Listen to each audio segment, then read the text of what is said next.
আমার বাসার সামনে যে মাইকটা ওইটা যদি একটু বন্ধ করে দিতেন, আমি আল্লাহর কাছে আপনাদের সবার জন্য দোয়া করতাম। আমি ওয়াজ মাহফিলের বিরুদ্ধে না, আমি ইসলাম প্রচারের বিরুদ্ধে না, আমি কোনো কিছুর বিরুদ্ধে না। রাতের 3টা পর্যন্ত ওয়াজ বাজানো কোথাও জায়েজ নাই। নাম্বার 2 নাম্বার কথা, আপনারা এখানে ওয়াজ করছেন, এখানে যতটুকু কথা, আমি একটা মেয়ে হয়ে যদি আমার কথা এখানকার সবাই শুনতে পারে, কেন আপনি ওখান থেকে কথা বললে এখানকার মানুষ শুনবে না? এখানে একটা মাইক দেয়া, কিন্তু আমার বাসার সামনে আরো একটা মাইক দেয়া, যেটার কিন্তু কোনো প্রয়োজন নাই। যার এখানে শোনার সে কিন্তু এখানে এসেই আপনার কাছে শুনবে। আমার এটা নিয়ে কোনো সমস্যা নাই।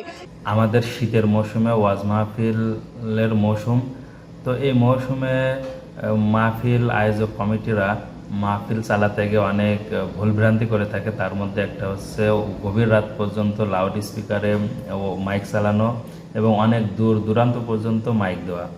তো আমাদের প্রসিদ্ধ ওয়াইজেনরা শায়েখ আহমদুল্লাহ মিজানুর রহমান আজহারী সহ আরও অনেক বক্তারা বলছে যেগুলো করা উচিত না।